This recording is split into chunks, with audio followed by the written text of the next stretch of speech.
Olá a todos os ouvintes, bem-vindos ao Rapcast Brasil, o podcast da Rap Science. Meu nome é Gabriel e o episódio de hoje é o especial de Natal, Viver para Amar. E aqui comigo está a Sayuri.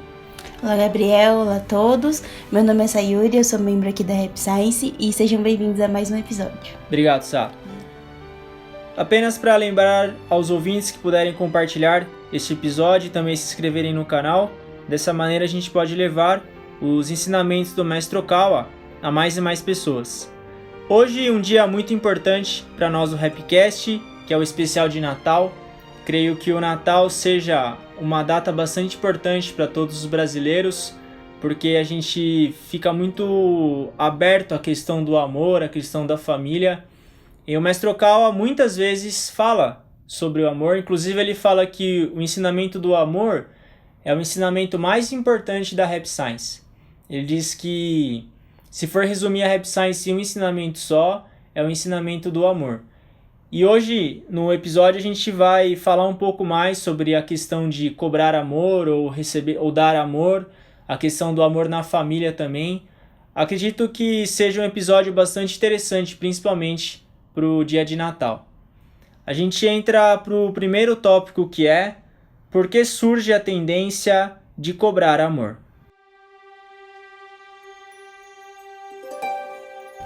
As crianças recebem permanentemente amor dos pais e estão convencidas de que crescem recebendo tal amor. Quando os pais não as amam, elas ficam frustradas, comportam-se mal, agem de maneira impertinente e chegam a ser violentas. Aliás, muita gente continua sendo isso até mesmo na idade adulta. No fim da adolescência ou no início da mocidade, as pessoas já são adultas, mas por estarem acostumadas a receber o carinho dos pais desde o berço, elas sofrem quando deixam de receber o amor dos pais. Esse sentimento eu quero, predomina nas pessoas. Ganhar uma coisa nos deixa contentes, e é muito bom, mas o problema é que, se for só isso, a pessoa adulta não superou a mentalidade de criança. Essa parte é muito importante porque ela envolve o sofrimento e a felicidade humana. Como o mestre comenta, quando a gente é criança, não tem problema você querer um monte de coisa. Por exemplo, a criança quer atenção, ela, para receber comida, ela tem que... porque ela não consegue se comunicar, então de alguma maneira ela tem que chamar atenção para receber o que ela quer. E isso é uma tendência da criança. E quando você é criança, não tem problema fazer isso, porque essa é a maneira com que a criança tem que se comportar para receber o que ela quer. Só que chega um momento da vida que a gente tem que quebrar essa tendência. Inclusive no livro Ame, Nutra e Perdoe, o mestre fala isso. Ele fala que a gente se torna adulto, não é quando a gente atinge a maioridade, por exemplo, no caso do Brasil, 18 anos. A gente é adulto quando a gente deixa de cobrar amor e decide então dar amor. Em vez de a gente querer receber cada vez mais ou ficar pensando no que as pessoas podem fazer por mim, a gente começa a pensar no o que eu posso fazer pelas pessoas, ou como eu posso compreender mais as pessoas. Começa a pensar mais no lado dos outros do que só ficar pensando no nosso lado, no sentido de, eu sou um coitado, as pessoas judiam de mim, ou eu não tenho nada, eu sofro porque não tenho isso, eu não tenho aquilo, eu quero. Isso é o maior fator de sofrimento humano hoje. E isso, como o mestre comenta nessa palestra, ele comenta também no livro As Leis da Felicidade, isso vem da infância. Enquanto a gente não vencer isso, não tem como se tornar adulto e nem ser feliz. Eu acho que, como você colocou, o que a gente tá falando aqui é que o problema é quando esse comportamento continua e a gente é adulto, né? E também tem até esse trecho no final, o mestre fala que ganhar as coisas e isso deixa a gente contente, isso não é ruim. Agora, o problema é sempre se a gente só vai ser feliz se a gente receber e ficar a nossa vida querendo só receber mais e mais, e não tem fim, né? Porque vira meio que um saco sem fundo, você só quer receber, e isso começa a te causar infelicidade, aí que é o problema, né? Você vir com essa mentalidade de criança pra vida adulta. Sim. E essa necessidade de querer, no livro As Leis da Felicidade, o mestre fala que pode ser você querer algo físico ou algo emocional. por exemplo, você querer receber presente toda hora é algo que você sempre quer receber algo, receber dinheiro, receber, ao achar que, por exemplo, eu trabalho tanto e meu salário é pouco. Pode ser injusto em alguns casos, mas por que a gente não pensa em trabalhar melhor, então? Ou fazer um trabalho mais útil em vez de ficar pensando em receber um salário cada vez maior? Ou pode ser emocional também, querer receber muita atenção, querer que toda hora as pessoas fiquem elogiando a gente, querer receber reconhecimento. Eu tenho essas duas maneiras de cobrar amor ou de querer obter atenção. Emocional psicológica ou material mesmo. O nenê, ele vai, por exemplo, ele quer papinha, ele quer comer. Aí o que acontece? Essa é uma tendência, ele quer comer. Então ele vai chamar a atenção da mãe para pegar a papinha dele. Aí o que acontece? Quando você é neném não tem problema. Agora com 40 anos, se você ainda tá querendo receber papinha, só que não vai ser papinha mais, vai ser outra coisa, vai ser atenção, vai ser salário maior, enfim, qualquer vontade. Esse desejo de sempre querer que as pessoas façam algo ou se comportem do jeito que a gente quer é cobrar amor, é ser criança, é ser infantil. Você não atinge maturidade enquanto age dessa maneira. E o que seria então a maturidade nesse caso? Seria você, ao invés de querer ficar julgando os outros querendo receber, buscar compreender então as pessoas. Criança é um ser puro, então eu acredito que elas façam isso. Mas é muito mais uma tendência madura do que infantil você querer se colocar no lugar do outro. Ou você buscar compreender.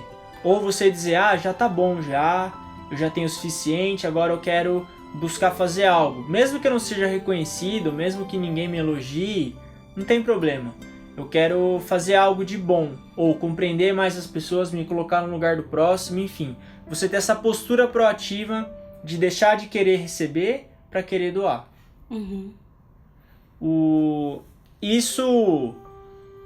Mas como o tópico fala dessa tendência de cobrar amor, a gente descobre que essa tendência vem da infância.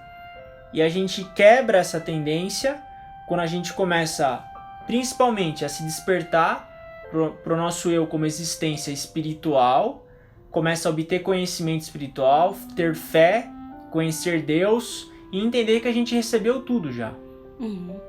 Eu acho que a gente ter consciência desse comportamento às vezes, que a gente tem é importante, né? Porque aí a gente consegue entender que às vezes isso é causa de muito sofrimento e consegue tentar fazer diferente, né? Eu tava lembrando que quando eu era criança, eu tinha uma coisa que quando às vezes eu ia sair assim no shopping com a minha mãe, às vezes eu tava brava porque eu queria que ela tivesse perguntado se eu queria alguma coisa. Só que assim, a maioria das vezes eu nem queria nada, mas eu queria só que ela tivesse me perguntado se eu queria alguma coisa. Pra eu falar assim, não quero nada. E aí você pensa assim, só que quando você é criança, ok, mas assim, se você for repetir isso pra vida adulta, né, ficar esperando que a pessoa aja de um jeito que você queria e ficar chateado porque não agiu desse jeito, só vai gerar sofrimento, né? Então, eu acho que a gente perceber esses comportamentos, né, igual a gente, nesse tópico o mestre fala da origem, né, que às vezes vem da infância, da gente ter essa tendência de cobrar amor, é importante a gente conhecer pra gente conseguir mudar também, né? Exatamente, muito bem observado. Tudo começa pelo saber. O mestre Okawa fala isso. Quando a gente sabe que essa tendência vem da infância, a gente deu o primeiro passo, então, para combater ela. O problema é não saber, ou achar que é normal, querer receber cada vez mais. E as pessoas que são felizes não são aquelas pessoas que buscam receber cada vez mais, são as pessoas que buscam dar cada vez mais, ou elas buscam compreender cada vez mais, doar cada vez mais, se desapegar cada vez mais. E isso é o que gera felicidade nas pessoas. Receber cada vez mais, ou querer que as pessoas... eu acho que o exemplo mais concreto é o que você comentou de querer que as pessoas se comportem do jeito que a gente quer. Isso aí é a criança grande. A criança também, ela pode ver, quando a gente lida com criança, parece um rei pequenininho, né? Sim. Que é tudo certo, tudo do jeito que gosta. Do jeito dela. Isso, não é? Bom, você tem mais experiência com criança do que eu. Eu só tenho experiência na livro. Não é assim? Não tô criticando as crianças, tá? Eu sei que você gosta delas. uma característica, né, que você tá falando. É verdade, eu acho que é isso que a gente tá falando, né? De querer que a pessoa se comporte do jeito que a gente quer e de querer mudar as pessoas, né? Isso aí que também é uma coisa que gera muito sofrimento, porque a gente não vai mudar, né? Então, como você falou da compreensão, né? Isso é importante pra gente mudar essa... Acho que, às vezes, esse senso que a gente tem de achar que amor é uma coisa que a gente recebe. E fica uma vida inteira tentando só receber e receber. E como tem até na continuação, né, da palestra, que o mestre fala... se todo mundo quer ser amado, então quem que vai dar amor, né? Então aí é uma conta que, para pensar realmente, se todo mundo só quer receber... Não fecha a conta, não fecha né? Fica conta. negativa. Uhum. Sim. Esse é o ponto-chave. A nossa felicidade ou infelicidade, ela reside nesse ponto. Se a gente vive uma vida querendo que as pessoas façam tudo do nosso jeito, ou se a gente busca viver a nossa vida para poder alegrar ou fazer algo de útil para as pessoas. Esse é o ponto-chave. E como o tema é Natal, essa semana é importante que a gente pense, então, em como ser uma pessoa que vive pensando no que pode fazer pelos outros, e não o que os outros podem fazer por nós. Isso, a cobrança de amor realmente gera muita infelicidade. E o que a gente busca aqui é felicidade. E a felicidade, ela reside no ato de você doar, de você compreender, perdoar, enfim. Eu acho que sim. E eu acho que, como a gente estava até comentando, né? Que nessa época do ano as pessoas ficam mais, parece que... receptivas? Ou abertas a dar mais amor, né? A ter mais gestos assim, solidários. Então, assim, é pensar muitas vezes no que... Porque eu penso assim, que muitas dessas coisas... No final do ano a gente vê muita coisa assim, de dar presente perto de casa, para as crianças da escola, né? Que eles fazem, tipo, tem aquelas cartinhas que você adota. Então, acho que todas essas formas de dar amor ficam parece que mais afloradas nessa época do ano, né? Então, o que a gente tá falando é, assim, de tentar levar esses pro resto do próximo ano, né? De continuar com esse sentimento, essa postura, né? Exatamente. Porque se consegue fazer em um dia, porque potencial tem. Sim. Então, é possível também que faça isso nos outros dias. Uhum.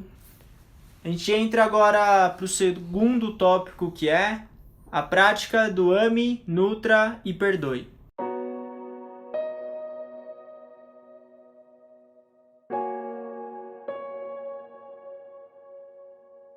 Pouco depois de eu ter alcançado a minha grande iluminação, desceu sobre mim a revelação: ame, nutra e perdoe. Eu falei na minha experiência aos 20 e poucos anos que vivia pensando na frase ame, nutra e perdoe as pessoas, e tentava transformá-la em ação. Entretanto, quero pedir a todos que concebam o amor como uma coisa concreta, não como algo abstrato. Quero que vocês pensem de maneira concreta. O que eu posso fazer? O que é possível para mim? O mestre Okawa sempre comenta que amor é prática, amor é ação, não é teoria. Você entende o que é amor ou o que é dar amor na prática. A filosofia ame, nutra e perdoe, ela é a filosofia principal da Rap Science. Inclusive a gente fez um episódio sobre essa filosofia, que é uma filosofia prática, na verdade, que é amar, nutrir e perdoar. E o mestre sempre comenta que dentro dessa filosofia não tem nenhum elemento de você receber algo. Amar, nutrir e perdoar é um vetor que vai de você para fora. Você não está recebendo nada aí. E ele ficou vários anos pensando sobre essa revelação, que foi uma revelação celestial. Ele recebeu isso dos espíritos superiores, ele pensou profundamente sobre isso, e aí que surgiu a filosofia dos estágios de desenvolvimento do amor. Quem quiser saber mais, leia o livro As Leis do Sol. Enfim, e aí nessa época, o próprio mestre Okawa, ele tinha 20 e poucos anos, tinha acabado de se formar, trabalhava numa empresa, e ele achava que, assim como ele recebeu uma educação formal, e dentro da educação formal você acaba sendo condicionado a pensar que você vai ser feliz quando você for promovido, ou você vai ser mais feliz quando você receber um salário maior, você vai ser mais feliz quando você for mais elogiado. Ou seja, dentro da educação formal, você só vai ser mais feliz quando você receber mais. E o próprio mestre fala que quando ele recebeu essa frase ame, nutra e perdoe, a primeira coisa que ele percebeu foi que não tinha nenhum elemento de você receber mais dentro do ame, nutra e perdoe. E muito pelo contrário, um elemento de doar mais. E aí que ele fez essa reflexão da vida dele, que ele esteve buscando o elogio dos outros, ele esteve buscando que as pessoas elogiassem ele, que admitissem o sucesso dele. E aí ele percebeu que ele não conseguia ser feliz desse jeito. E aí ele fez o contrário. Ele falou, agora eu vou fazer algo pelas pessoas. Eu vou deixar de querer receber algo e a partir de agora eu vou fazer algo que seja bom para as pessoas, algo que leve um sorriso para elas, algo que ajude a vida delas a ser melhor.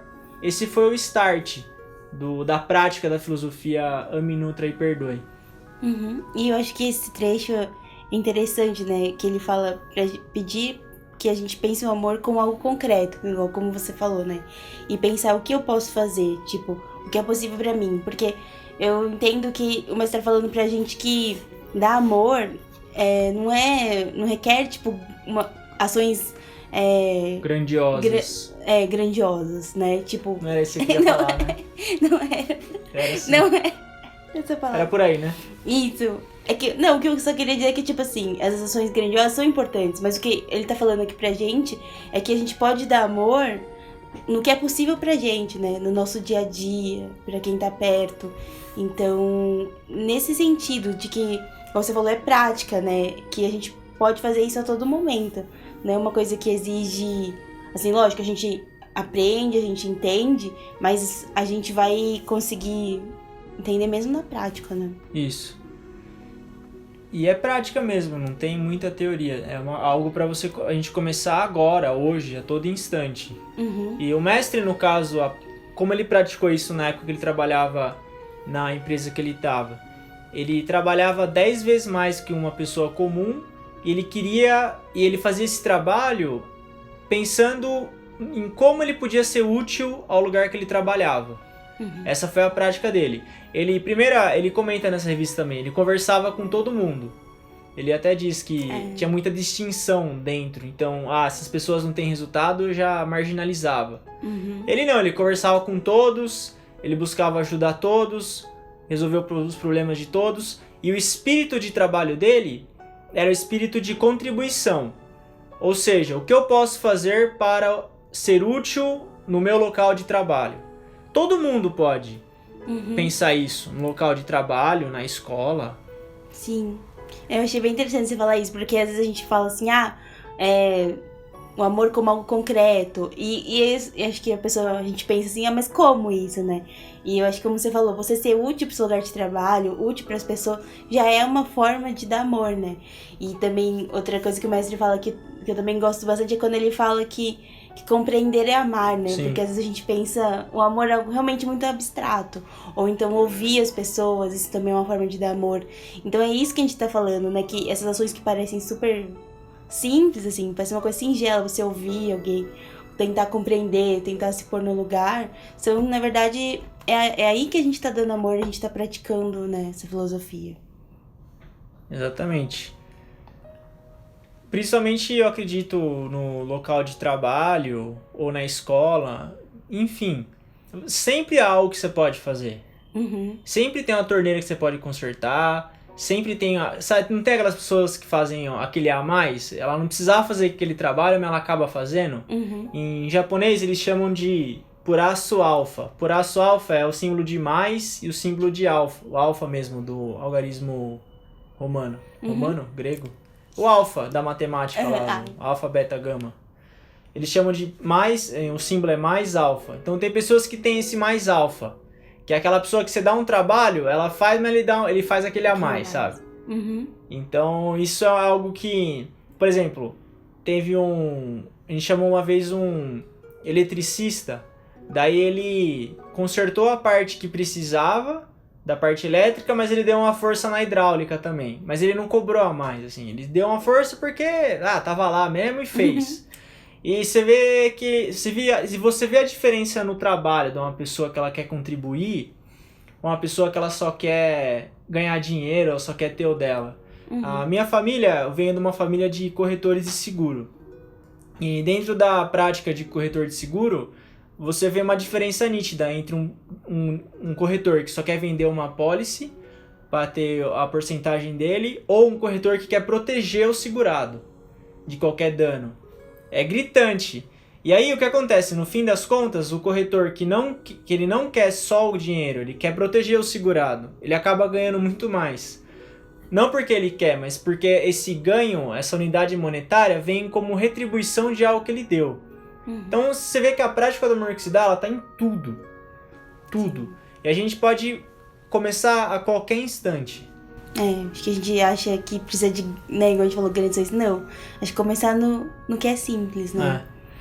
Quando eu dava aula também, tinha alunos que gostavam de me ajudar. Aí, por exemplo, era a lousa de giz ainda, dependendo da escola. Aí tinha os alunos que vinham, eles organizavam o giz, assim, sabe? Uma coisa tão simples, mas só isso já melhora o dia, já.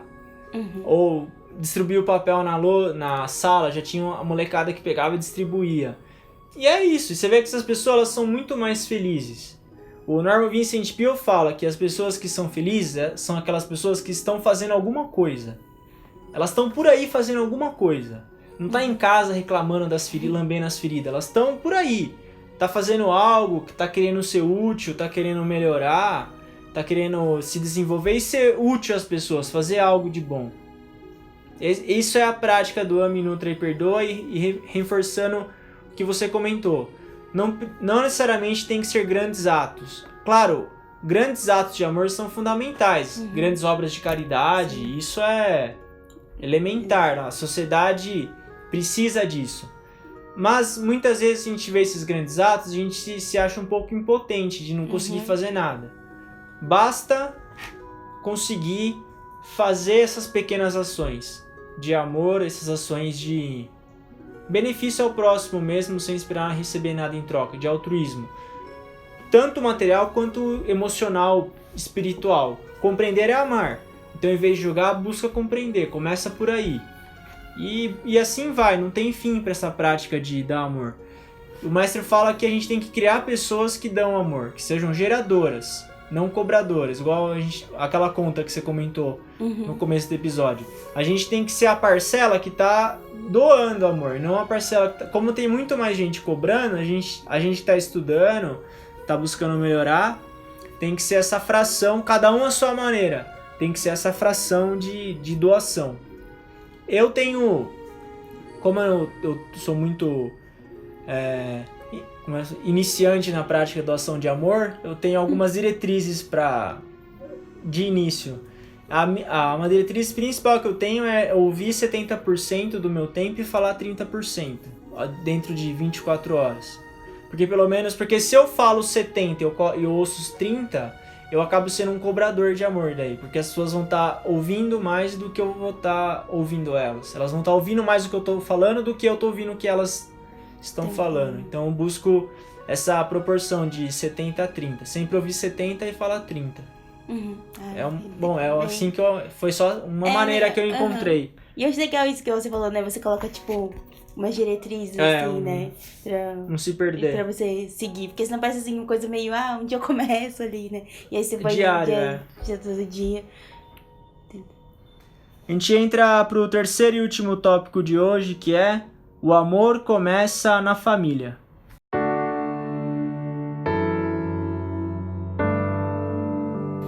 O alvo mais próximo, mais ao alcance da mão, está no interior da família. O próximo passo consiste em olhar para fora, mas antes pense: o que posso fazer, de fato, para praticá-lo dentro de casa? O amor que os pais dão aos filhos pode não ser retribuído, mas esse amor certamente se transforma em bondade ou dedicação aos outros quando os filhos crescem e passam a viver num mundo maior. Portanto, o amor que os pais dão aos filhos não morre nunca. Família.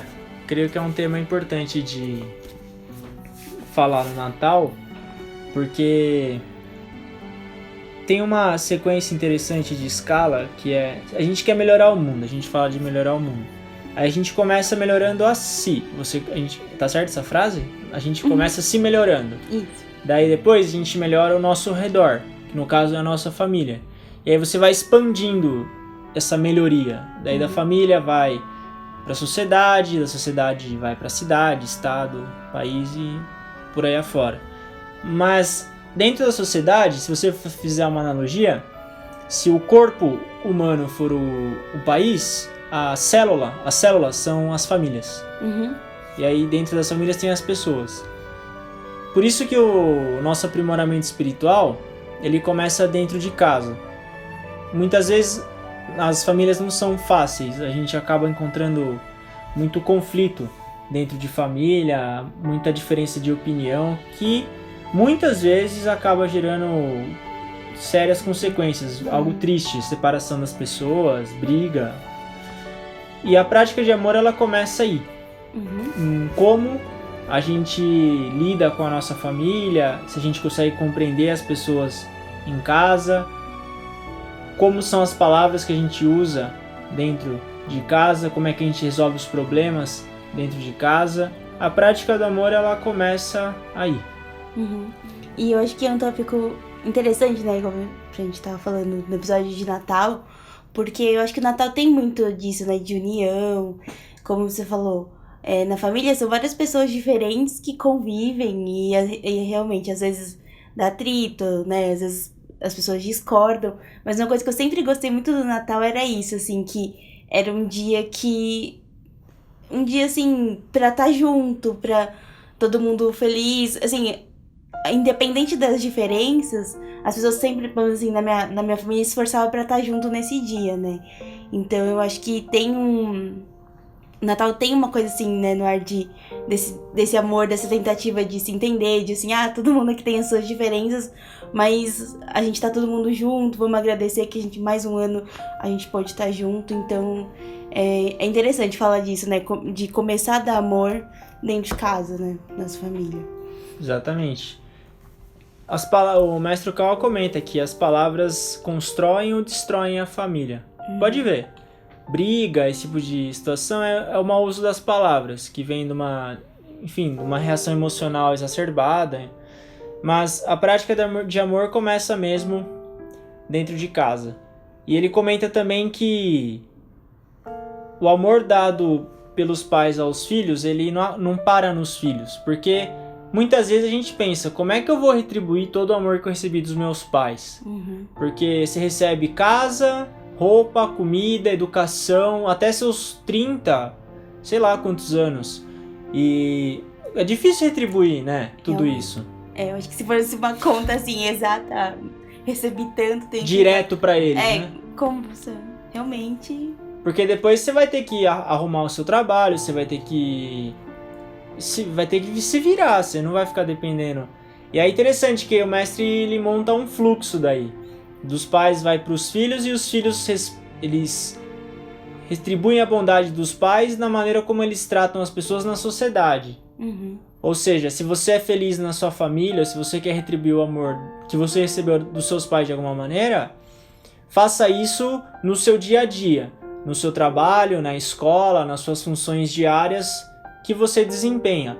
Tente fazer elas com amor, com qualidade, pensando no benefício do outro, que você vai estar retribuindo esse amor recebido dos pais. É verdade, e às vezes as pessoas falam, né, uma frase assim, que às vezes a gente tem muito mais dos nossos pais do que a gente imagina, né? E assim, eu acho que os valores que a gente recebe, né, a forma de como tratar as pessoas, a gente acaba reproduzindo isso de uma certa forma na nossa vida em sociedade, né? Então quando a gente recebeu muito amor, né, tudo que você falou, a gente recebe e a gente de alguma forma transforma isso em bondade pra tratar os outros, em gentileza, a gente tá retribuindo o amor que a gente recebeu dos nossos pais, né? Exatamente. Então essa é uma ótima maneira da gente retribuir o amor que a gente recebeu dos pais, mesmo que não seja direto a eles, esse amor continua fluindo. Isso é o mais importante. Claro, no limite do possível a gente tenta retribuir direto a eles. No máximo que a gente pode, a gente tenta fazer. Mas esse amor, ele continua. Ele vem dos pais e continua. E o mais importante é reconhecer o amor que a gente recebe dos nossos pais. Muitas vezes a gente acaba não reconhecendo o quanto a gente tem recebido e volta a ser aquela criança que a gente comentou no começo, que reclama até hoje do que não recebeu, reclama do que foi difícil. E, na verdade, acaba esquecendo tudo o que recebeu. Começa pelo corpo físico. A gente recebeu o nosso corpo físico dos nossos pais. E a gente pode treinar a nossa alma porque tem um corpo físico. Esse é o primeiro elemento de gratidão. Para você estar num corpo físico, você tem que vir do útero materno. E isso vem... Esse corpo físico foi concedido pelos pais. Esse transporte, esse veículo de aprimoramento veio por eles. Enfim, tudo mais do que a gente recebe. E aí você tem estabilidade emocional, você tem segurança para você seguir em frente. Mas fala na continuação da palestra, né? Que o amor dado pelos pais não se esquece ainda que transcorram décadas. Realmente, né? Porque é um amor, tipo, é quase incomparável, assim, né? Que nossos pais têm por nós.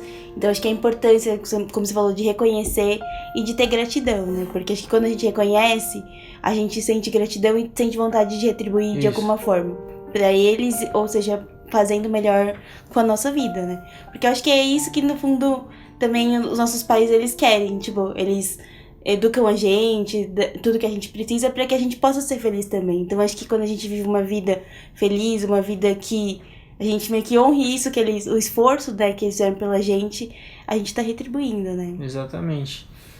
Ser um bom cidadão é uma felicidade pros pais também, porque eles acabam se orgulhando do filho ou filha que eles criaram daí.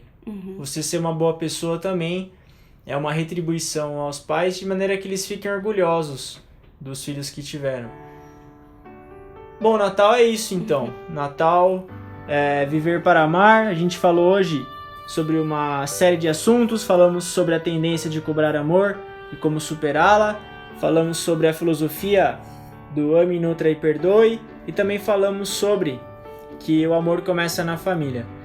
Desejo a todos os ouvintes um Feliz Natal, muita felicidade para os ouvintes, para todas as famílias também que nos ouvem, e agradeço profundamente a todos que estão conosco até aqui hoje. Esse é o episódio 48, nem parece, né, quando a gente começou. A gente começou com o episódio de 10 minutos e eu falava pra Sayuri que não ia passar de 10.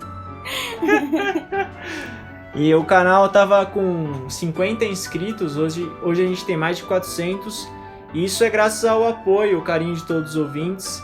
Então, Feliz Natal a todos e muito obrigado sempre por ouvirem, e ano que vem a gente continua com força total para chegar nos 1000 inscritos e começarmos as nossas lives, começarmos os vídeos também. Então, muito obrigado e obrigado a Sá também pela companhia e pela força. Obrigada, Gabriel. Obrigada a todos os ouvintes. Também desejar um Feliz Natal, né? E agradecer por todo o carinho, por estarem sempre aí no decorrer do ano. E eu estava falando no primeiro episódio, eu achei interessante.